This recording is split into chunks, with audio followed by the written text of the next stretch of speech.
अस्सलाम वालेकुम जी, मेरा नाम आमिर बिलाल है। नाजरीन, आज की वीडियो में जो हम बात करने जा रहे हैं वो इज़राइल की उस धमकी की है जो उसने ईरान को दी है और ईरान को कहा है कि ईरान का जो न्यूक्लियर प्रोग्राम है वो इस तरह जो है चुटकियों में उसको तबाह बर्बाद कर सकते हैं। जितने भी वहाँ पर न्यूक्लियर रिएक्टर हैं, जितनी भी खुफिया जगहों के ऊपर तमाम तर इस वक्त प्रोसीडिंग हो रही है और काम चल रहा है, उसको तबाह करने की सलाहियत रखते हैं।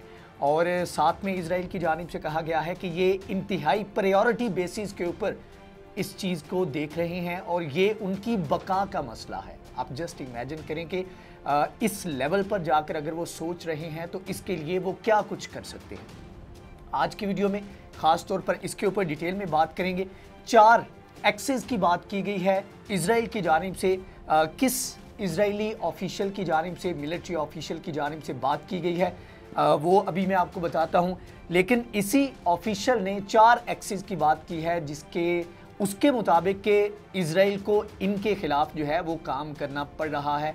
और 2020 में जो तमाम तर सूरत हाल हुई और 2020 को क्यों इज़राइल की जानिब से अपने लिए कामयाबी का साल करार दिया जा रहा है, उसके ऊपर भी डिटेल में बात करेंगे। और आखिर में ख़ास तौर पर बात करेंगे कि कैसे ये 4 जो एक्सेस हैं यही इज़राइल के खिलाफ जाएंगे, यही इज़राइल के लिए ख़तरा बनेंगे और आने वाले वक्त में इज़राइल को काफ़ी ज़्यादा परेशानी का सामना करना पड़ेगा। अब सीनियर इज़राइली मिलिट्री ऑफिशियल हैं जी, ये नाम है इनका तल कलमन।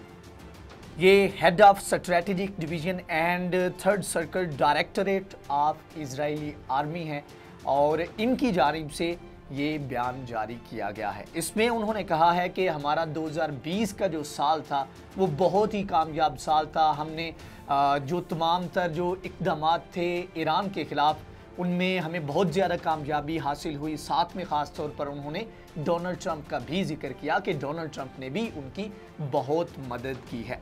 सबसे पहले उन्होंने जब उनसे पूछा गया तो उन्होंने कहा जी 2020 का आगाज़ हुआ और कासिम सुलेमानी का कत्ल हुआ जो कि हमारे लिए बहुत बड़ी कामयाबी थी। साथ में कहा कि आगे भी जो कुछ वाक़यात हुए वो सबको पता है, उसके ऊपर मैं फर्दर कमेंट नहीं करना चाहता। लेकिन जनाब, आपको कमेंट करने की ज़रूरत भी नहीं थी। अगर कोई देखने वाला हो, अगर इस चीज़ को देखा जाए, बारीक बीनी से देखा जाए, या जिस तरह फॉर एग्जांपल जिस तरह के छोटे ममालिक हैं, हमारे जैसे मुल्क हैं, इधर से अगर कोई बात की जाती है उसको बुनियाद बनाकर इक़दामात किए जाते हैं और पाबंदियाँ लग जाती हैं। लेकिन अगर इस चीज़ के ऊपर देखा जाए तो एक तरह से ये एडमिशन है और इनकी कामयाबी करार देना, मतलब कि इज़राइल की कामयाबी करार देना, तो इसके पीछे तो मतलब कि जो बात वो कर रहे हैं, जिस सेंस में वो बात कर रहे हैं, तो जाहिर बात है इसके पीछे उन्होंने कुछ ना कुछ एफर्ट तो की होगी ये सब कुछ अचीव करने के लिए जिसको वो अपनी कामयाबी करार दे रहे हैं। तो 2020 का जो पूरा साल था ये एक प्रोडक्टिव ईयर था इज़राइल के लिए अकॉर्डिंग टू दिस जेंटलमैन।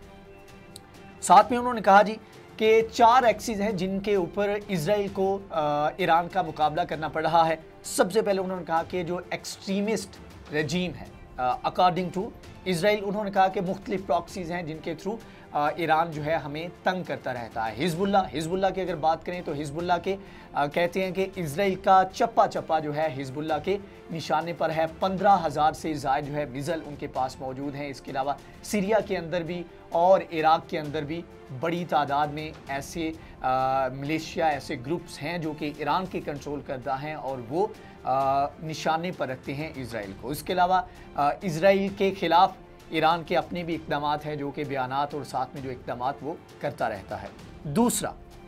दूसरा एक्सिस या ऐसे कह लें कि दूसरा ख़तरा जो करार दिया है इस ऑफिशियल की जानिब से ईरान को, वो है उन्होंने कहा इनका न्यूक्लियर प्रोग्राम। इसमें उन्होंने कहा कि न्यूक्लियर प्रोग्राम को रोकने के लिए हम कुछ भी करने को तैयार हैं। अगर दुनिया इसके ऊपर एक्ट नहीं करती तो आने वाले वक्त में हम इसके ऊपर सख्त इक़दामात करेंगे क्योंकि हमारी बका का मसला है। साथ में उन्होंने कहा, कहते हैं जी ये मिडल ईस्ट को जो न्यूक्लियर पावर बनने की रेस है उसमें धकेलेगा। तो भाई जब आपने न्यूक्लियर पावर जो है वो एक्वायर की, आप न्यूक्लियर पावर बने, तो इस रेस का आगाज तो उस वक्त ही हो गया था। मतलब कि अब आप चाहते हैं कि आपके पास ये पावर आ गई है और आप किसी और को ना वो अचीव करने दें ताकि आप अपनी मर्जी के मुताबिक जो भी इक़दाम करने हैं वो करते रहें।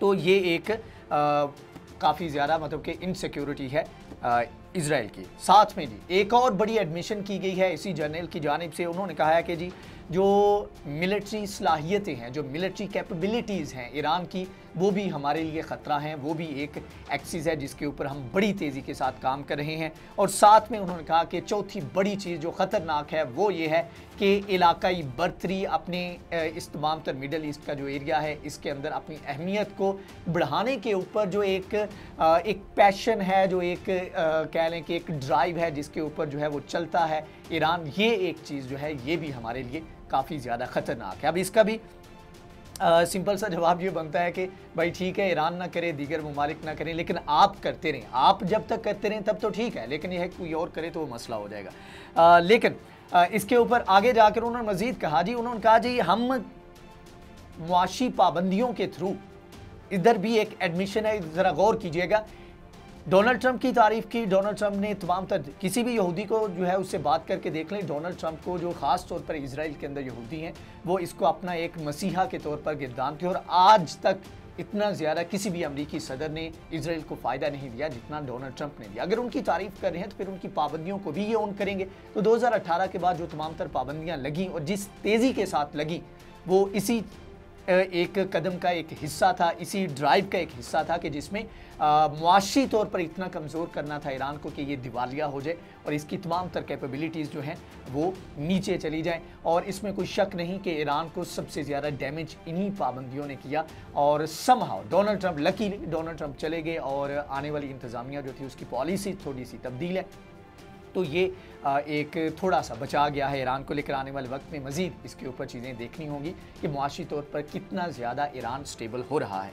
इसके अलावा उन्होंने कहा जी एटम बम बनाने जा रहे हैं और ये हमारी बका का मसला है। अब बात कर लेते हैं कि ये 4 एक्सिस जो हैं, यही 4 एक्सिस जो हैं ये इजराइल के लिए कैसे ख़तरनाक हैं। सबसे पहले एक्सट्रीमिस्ट जो रजीम जिसका नाम दिया उन्होंने, जिसकी बात की, तो यही वो चीज़ हैं, यही वो ग्रुप्स हैं जो कि ईरान को आज तक बचाए हुए हैं, या ईरान की सुपरमेसी जो है, ईरान की जो ताकत है इस रीजन के अंदर, या एक कह लें कि जो दुश्मन है या जो हमसाया ममालिक हैं या जो दुश्मनों के साथ मिले हुए इत्तेहादी हैं, उनके लिए ख़तरा जो चीज़ बनी हुई है वो यही प्रॉक्सीज़ हैं ईरान की।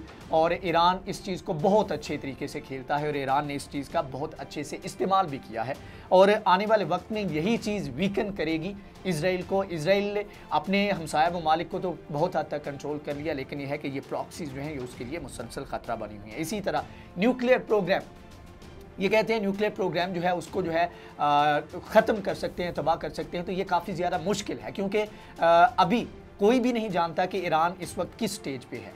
हो सकता है उसने एटम बम बना लिया हो और इसके ऊपर जो है यूएन के इंस्पेक्टर हैं, उनकी जो ऑब्जर्वेशंस हैं वो भी मौजूद हैं।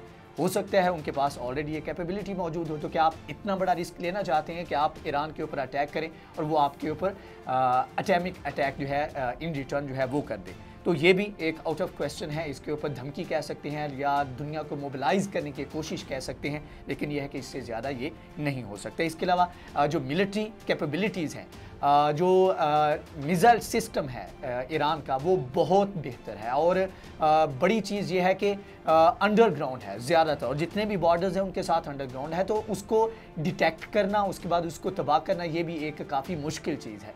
और ईरान जो है उसके पास ये कैपेबिलिटी है, तो वो किसी भी अंडरग्राउंड बेस से वो अटैक कर सकता है इजराइल के ऊपर। तो ये भी एक बड़ा एज है जिसके ऊपर कितनी ज़्यादा कैपेबिलिटीज़ हैं, बहुत अच्छा है ईरान इस चीज़ में, कितना ज़्यादा अच्छा है, कितना ज़्यादा कैपेबल है, इसके बारे में भी अंदाज़ा नहीं है। इसके अलावा दूसरी बड़ी चीज़ ये है कि जब किसी कौम के अंदर पैशन होता है, वो कुछ करना चाहते हैं, तो वो उनको मोटिवेशन की, कोई एक्सटर्नल मोटिवेशन की ज़रूरत नहीं पड़ती। तो ईरान ऑलरेडी मोटिवेटेड है, इसके ऊपर काम कर रहा है, तो ये चीज़ सबसे ज़्यादा ख़तरनाक हो सकती है और यही चीज़ सबसे ज़्यादा कह लें कि डर का बायस है इजराइल की, जिसके ऊपर वो इतना बड़ा कदम नहीं उठा सकता। लेकिन बहरहाल ये एक कह लें कि एक विश है और हालिया दिनों में काफ़ी ज़्यादा इजराइल की जानिब से इसके ऊपर बयानात भी दिए गए कि दुनिया हमारा साथ दे, नहीं तो हम कुछ भी करने को तैयार हैं, हम ईरान को ये करेंगे वो करेंगे। अब देखना ये है कि ये सब कुछ जो है ये इजराइल करता है या फिर धमकियों की हद तक रहता है। आने वाला वक्त बताएगा, जिसके बारे में हम आपको आगाह करते रहेंगे। ये वीडियो अगर आपको पसंद आई है तो इसको लाइक करें, शेयर करें, हमारे चैनल को सब्सक्राइब करें, अपना फीडबैक लाजमी दीजिएगा। इंशाल्लाह नेक्स्ट वीडियो में हाजिर होंगे, तब तक के लिए अल्लाह हाफिज़।